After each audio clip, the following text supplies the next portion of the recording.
My name is Sharon Fortney, and I'm the Curator of Indigenous Collections and Engagement here at the Museum of Vancouver. And my grandmother was a member of the Tsleil-Waututh Nation, which is a Northern Coast Salish community, and my father's family is German. So I came here to the museum because I wanted to help the museum with building stronger relationships with community members and with the host nations in particular. I've worked with the host nations in the past at Musqueam with Squamish Nation and with Tsleil-Waututh as well through previous work here at the museum. And so it's really important to me that people feel welcome at the museum and they want to come here, and that they feel they can access their heritage, which we're responsible for caring for on behalf of the city. And so reconciliation is a mandate of the museum now, so it should guide all the work that we're doing here with collections. So we have active repatriation policy in the museum because we know and recognize that many of the older pieces that came into the museum did so during a period when communities and individuals were under coercion from the government and missionaries and other people who had come to settle in this area. So we recognize that they're not necessarily here legitimately, and that we need to be open to returning these older belongings to community members. So we work with as many communities as send us requests. So we get requests in writing. Sometimes people come to visit us first just to see what's here. And then one of the things we have to do on our end is make sure that there's no competing claims to the items or belongings that are being requested. And then we do our best to accommodate the requests from communities and to do so in a timely manner. Because there's a lot of fear out there with some museums about repatriation.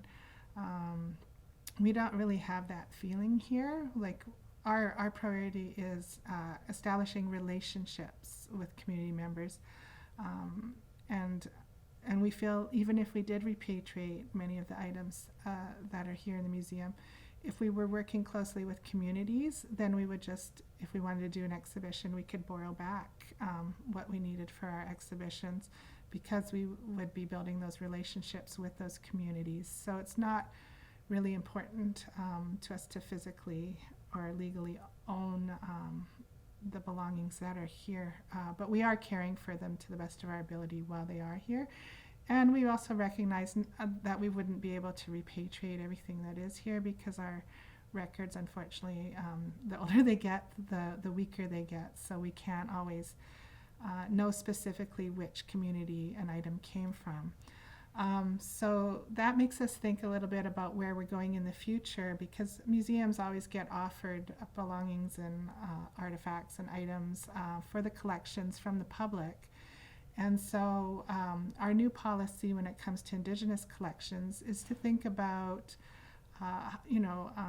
can we recognize what source community did those items come from? And if so, should that donor or vendor, they should be offering those items first to the source community, because many communities are in a period of revitalization, and it's really important to have these older pieces at home where people can study them and make new ones, where children can learn from them. And there's a lot of intellectual property that ties into a lot of these items, which we label artifacts, where people have stories and songs that they go with the items or belongings. And also just not everybody maybe has the right to utilize or to look at certain pieces, so we're cognizant of that too, and we want to be sure that we're dealing with the belongings that are here in a respectful way. So one of our upcoming projects is actually to build a culturally sensitive storage area. So we do have items or belongings here that we know are not something that should be available to everyone, and there is sometimes communities say there's a risk of harm to people coming in contact with certain items. So we have all those items boxed right now, but they're sort of spread throughout the storage area, and so what we want to do is put them in a quiet place where there's less traffic and they won't be disturbed as much until we're maybe able to sort through with communities what should happen to those belongings, and maybe send them all home if we can with the spiritual material. But in terms of collecting moving forward, we're also we want to document revitalization and recovery of cultures. So that's really important to us. There's a lot of beautiful things being made today by contemporary artists that don't have these issues of coercion around acquiring them. So that's where we're looking to in the future, is we're hoping to acquire pieces that speak to what's important to communities today, because no community is static. Everybody's culture changes over time. That's, as an archaeologist, that's why we can study the past, is because things don't stay the same. They change over time. So, and on the table in front of me, there's a lot of beautiful examples of contemporary pieces.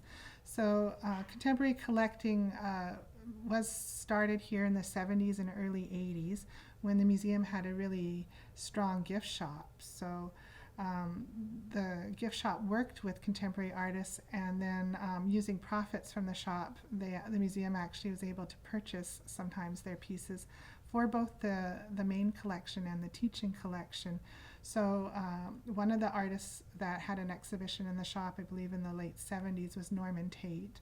And he's a northern artist, Nishka, and this eagle helmet on the table in front of me belonged to him. And so it's a good example. I pulled it out because it demonstrates working with community members. So Norman sold the helmet into the collection, but he retained the right to use it while he was alive. So he actually borrowed the helmet at one point for a ceremony, and the beak actually was damaged, and he offered to fix it for us. And so it adds to the story of this piece, and it's part of its history now. It gives it a little bit more vibrancy because somebody did wear it, and it speaks to a closer relationship between the museum and community members. So this type of relationship to the collections is something that we would like to see more of, I think, in the future. More living culture in the museum, and not about just storing belongings away from public, because most museums only have 3 to 5% of their collections on exhibition. So one of the first things that I was really trying to do when I came here was make people aware that there is quite a lot of Indigenous belongings back here, and not just from the Vancouver area, but or the province, but from other parts of Canada and the United States. And there's also Indigenous belongings from Australia and other parts of the South Pacific. We have African material here, South American material here. So it's making people aware that these belongings are here in the museum, and that they can come in and access them if they need to. And that we're not opposed to repatriation or to remove something from view if it's not appropriate to be seen. So just really welcoming people into the museum and increasing community access. And another way we do that, or I've been working on doing that, is through the database. We have an online database where you can keyword search for items or search by culture. And so I've been doing a lot of work on the database since I got here, because the ethnographic collections had been a little bit neglected in that way. And so I've done a lot of work on standardizing terms so that things come up in a more consistent manner when you search, because if you can't find it in the database, you don't know it's here. So it's actually really important to have good records management in a museum so that you can facilitate access for communities. So that's another area where I put a lot of priority as well, is making sure the records are accessible, and we've been digitizing the British Columbia First Nations material, and we're actually searching for ways to fund digitizing the non-BC First Nations material, because the grants that are available to us actually only allow us to digitize BC collections. So we're trying to find private corporate sponsorship so that we can make collections from Alberta and Ontario and up north available to those communities, at least, you know, via photographs and the database. Other things that we're looking towards documenting are sort of new expressions of traditional art. So printmaking was something that became popular in the 70s as well. And on the table to my left is a print by Stan Green. This Spindle Whale design is based on a wooden tool that was in a museum collection that would have been used for spinning wool. So you see it's got the central hole, and then there would have been a spindle that went through that, and then the ball of wool would have accumulated on the back side of the whorl part. So these were always beautifully block engraved in the past, and spoke to the people who own them. In the middle, you often find a human figure. This one is flanked by two thunderbirds. And so often the designs are really interesting looking when it's in spinning, when it's in use as well. So when Coast Salish artists were working towards reclaiming and revitalizing traditional Coast Salish design, spindle whorls and other block engraved items in museum collections were some of the things that they went to study. And you can find these kinds of belongings all over the world. They're not just here in BC. You know, there's stuff back east in New York, in the Denver Art Museum, in Europe. Items made their way into collections all around the world. So people visit different museums to gain access to these older pieces and to study them. And in the 70s, they started to transform them into silkscreen prints. And so Stan Green was one of the first in this area to do this kind of work. And so he's a Semiahmoo and Stalo artist, so a local Coast Salish artist. But Susan Point quickly followed behind him when her name was Susan Sparrow at the time initially. And so she really took this art form into the public eye and made it popular. But we're really fortunate to have a couple of these early prints in the collection to show the steps that people were taking to bring this back into the public eye and to get appreciation for what had been a silenced art form in this area. Another recent acquisition on the table in front of me is a print called Resistance, and that's by Andy Everson, and he's a Comox artist, which is a community that's both Xｗməthkվəy and Coast Salish. So it's sort of a place where these two communities came together and the people sort of blended, and so it's like a hybrid community of sorts. And so Andy did his university training here in Vancouver, so his story connects to Vancouver, and he's very active in the contemporary art market, and a lot of his artworks actually speak to resistance and protests, and so we thought it would be really nice to get a piece by him that documents these themes, especially since he's doing some really interesting work with Star Wars figures.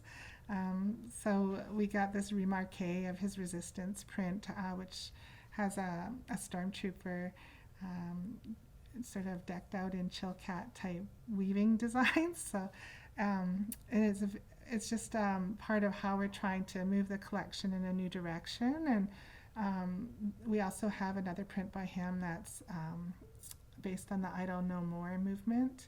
And we're looking to collect other forms of contemporary First Nations protest art down the road in the future as well.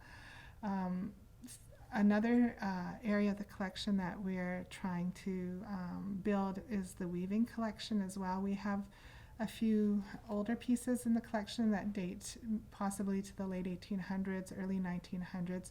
But our records, like I said before, are a little bit vague in those periods. So we know that a couple of those weavings are Squamish weavings, but we're not really sure which ones. And so we're really looking to show the recovery of weaving in our area. So there were 3 local revivals. There was one out in the valley in the Sardis Chilliwack area in the 1960s with the Salish Weavers Guild, which was in operation until the 80s, early 80s, and then weavers out there began to handle their own commissions outside of the guild. But the guild has its own label which it put on its weavings. So we were able to actually find some Salish Weaver Guild weavings in the teaching collection. So we selected the one with the known artist and transferred that into the main collection, but we still need to document the revival weaving that happened at Musqueam in the 1980s, which is really well represented in the Museum of Anthropology collections, because they were able to collect over a decade several weavings a year from the Musqueam community. But that's still an area that's not represented in the MOV collection. And then we have just recently acquired 2 weavings that document the Squamish revival that happened around 2000 with Chief Janice George and her husband Buddy Joseph. And so those were nice for us to acquire because we did so at the xʷməthkվəy language gala, which was a fundraiser for Squamish language revitalization. And so we were able to address what we saw as a need in the collection and also support language revitalization, which we thought was a really nice way to connect with the community and to show our support for things that are important to the host nations. So those are some of the recent initiatives that we've done. We're also working with the host nations on our exhibitions and programming. And so we are always trying to include host nation perspectives in the exhibitions we develop in-house. But also the choice is theirs to participate or not participate as well. It really depends, I think, on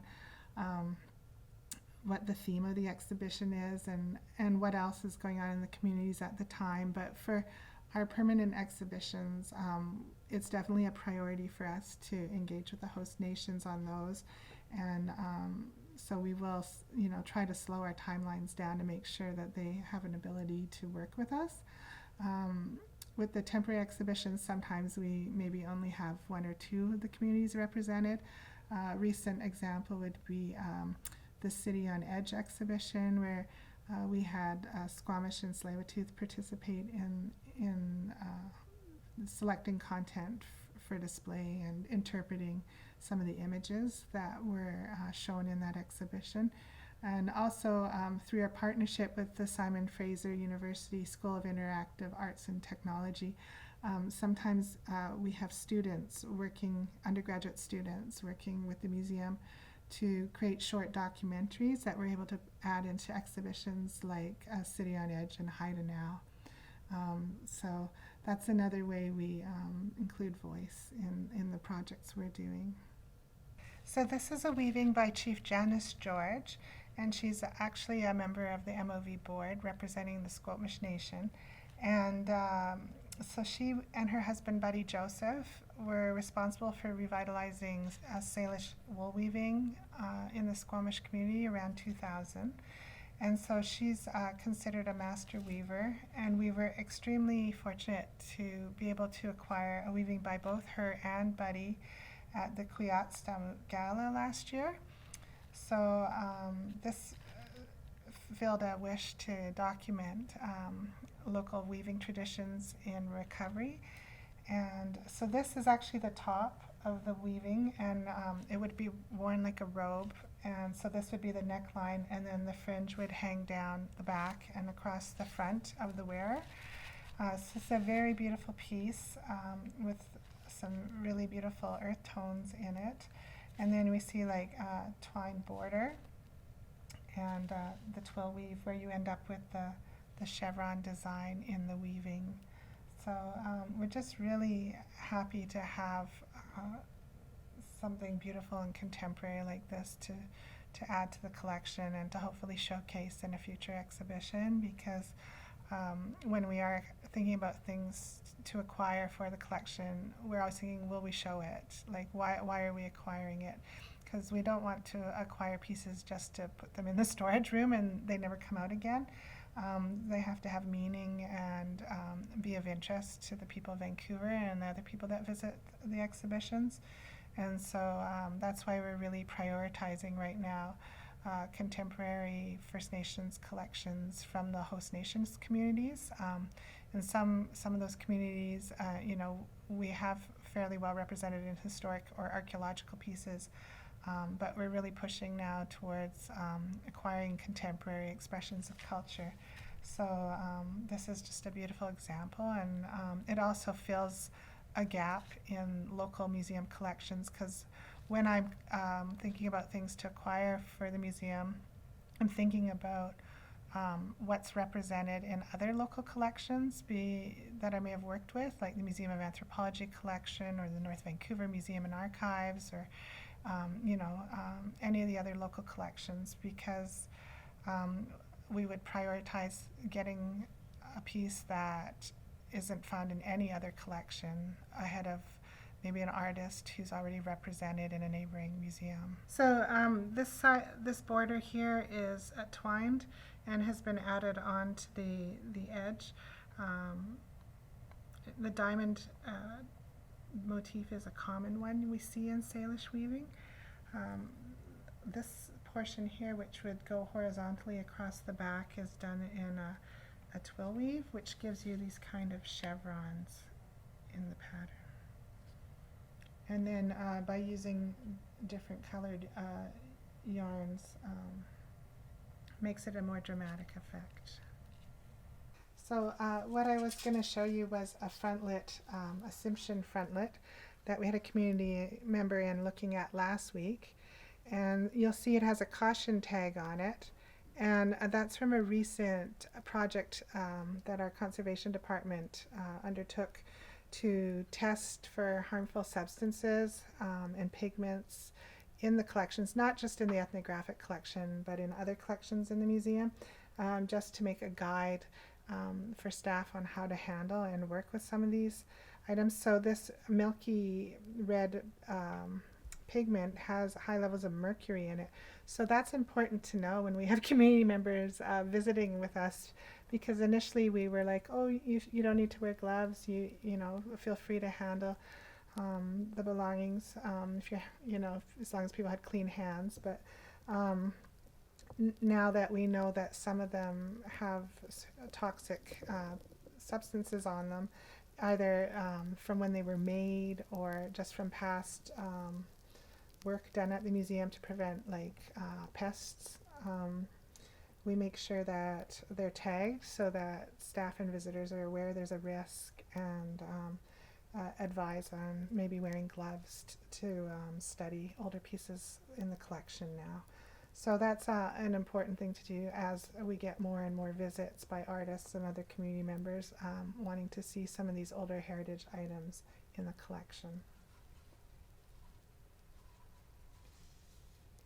This is another frontlet, and it was collected during the Vancouver voyages from the New Channel community of Uqquat, which was a big trading port on the east side of, or on the west side of Vancouver Island, sorry. And so the New Channel actually controlled access to the ships when they were in the port, and would trade items from their community, but also act as middlemen trading items from other communities. So this would be one of the older ethnographic pieces in the Northwest Coast collections, dating to the 1700s, but one where we wouldn't specifically know the community of origin. Like, we haven't got a definitive on whether it's New Channel or Squamish, or some people think Tlingit. So it's a piece where we have a certain amount of provenance, knowing who collected it, but not specifically where it was made. And so this was acquired from an auction in the 1980s for an exhibition that was done by the museum back when they had funds to purchase collections. So we're working on building our capacity to do that, but with a local contemporary focus. One of the things that I always like looking at when I work at different museums is the basketry collections, because my grandmother and my great-grandmother were basket makers. And so in this collection here, I actually found this little basket, which is very similar to the work that was done by my great-grandmother and her sister. So my great-grandmother's name was Annie Chapman, and her sister's name was Jeannie Dominic, and they would make these little lunch baskets. So often in museum collections, baskets are anonymous, and that's just because you know, they were collected as souvenirs. People would buy them in transit. People sometimes also went door to door with baskets, trading them for things they needed. So they may be just like visiting you know, the city and bring a basket with them and trade it to somebody and maybe not see that person again. So often the names of the basket makers are kind of forgotten. So some of the work that I've done previously at the Museum of Anthropology and for other museums is to try and put names on some of these anonymous baskets. And we do that by looking at how they're made and looking at the types of designs that are put on them and comparing them to baskets where we know who the makers were. And sometimes the designs on specific baskets are owned, and so they'll tell you what community they came from or who the family is, because often basketry was passed along family lines. So you would learn from your mom or your grandma, your aunts on either side of your family. So designs moved along like marriage lines and not necessarily were rooted in a specific community. I found this basketry collection really exciting because they actually went out in the 60s and collected baskets as well from basket makers. So there are baskets in the collection from Spuzam and Sliammon and Tsleil-Waututh that were, you know, commissioned directly from the basket makers. So we firmly know who made them, which is a really nice thing to see. And also communities we may not see as frequently. The collection right now is stored by function. So all the baskets are together as opposed to being grouped by the community of origin. So here's an example of a basket that would be made by a Coast Salish community south of the border in Washington State. So it's a little bit different looking patterns and the way it's woven, different regional style. We also see, let's see here, this would be an example of a large New Channel style basket where it's got cedar bark for the warps and then a grass wefts, and they use aniline dyes sometimes.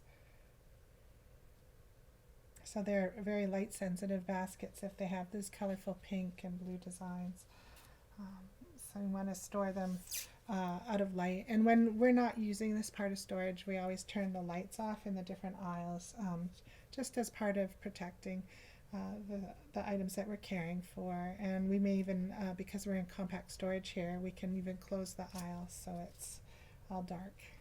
Yeah. And then here's an example of a small cedar bark basket. So different kinds of plant materials produce different effects and different colors and speak to different parts of the coast.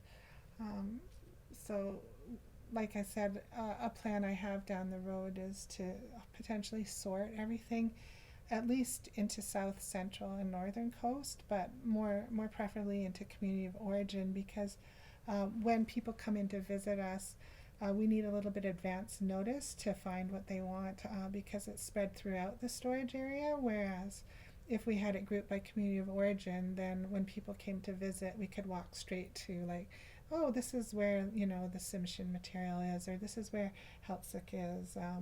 That would make it a lot easier for impromptu visits, whereas now, you know, we need a little bit more time to plan the visit out and to pull things and put them on the table, or you know, we might not be able to show people everything they want to see without a little bit of notice right now. We have several older weavings in the collection at MOV as well, and this is one of the older weavings that would have come into the museum sometime in the early 1900s.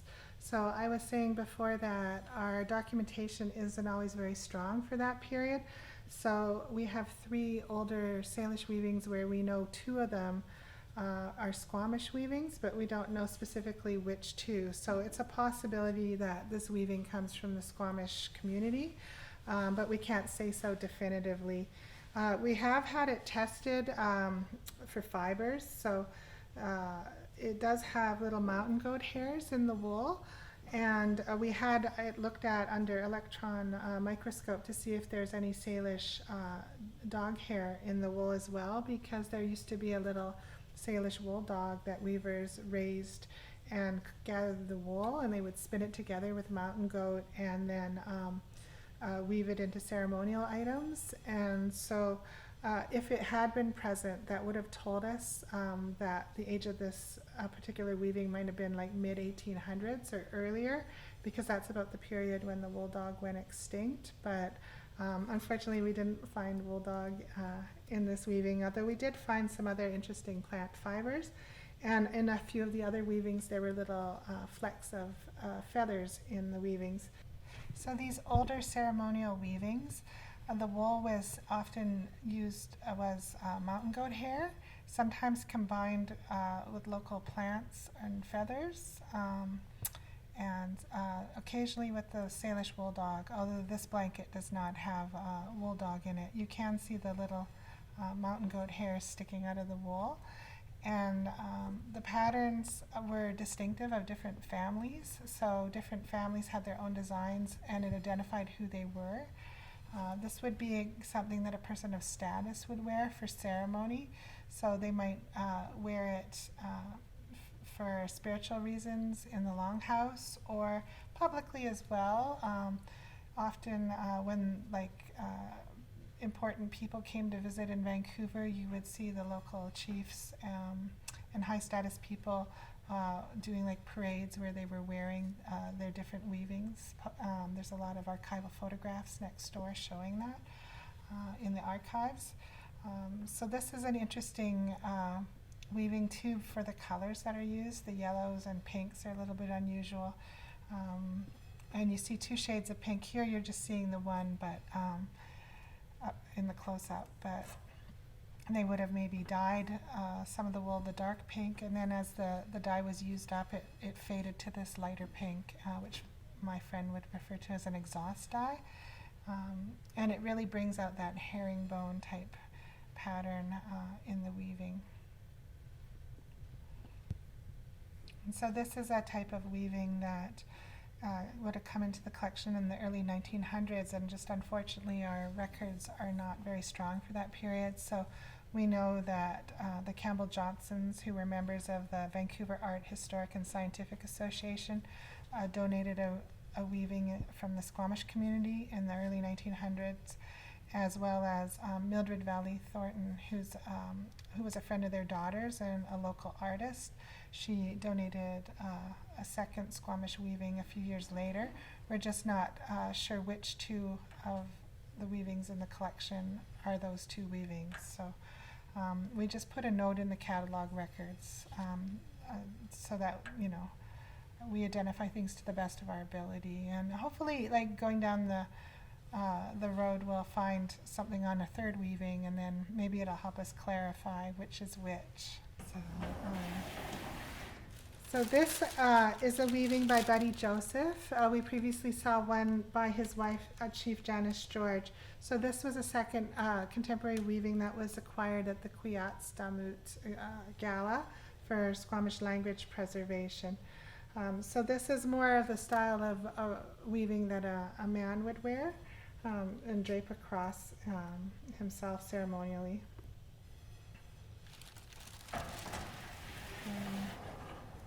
This small weaving was made by Harriet Johnny, who is documented by Harlan Smith in the 1920s weaving at her loom. So she was a grandmother to many local people, including Buddy Joseph. So he and his wife Janice actually made a contemporary robe with a border with this pattern in it, which was on exhibition at the Portland Art Museum a few years back. So often when people come to visit, they ask to see her work, and this is a small weaving, but an important one to the local community.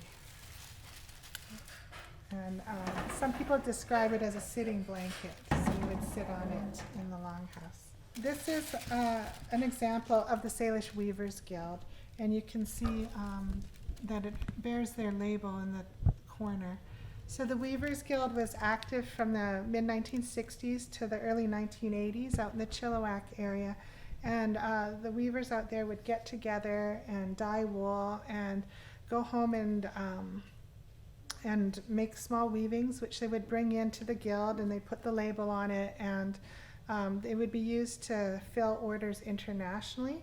So this was the first local revitalization of weaving in the area, and was the place where the Musqueam weavers actually went to study when they launched their own revival program in the 1980s.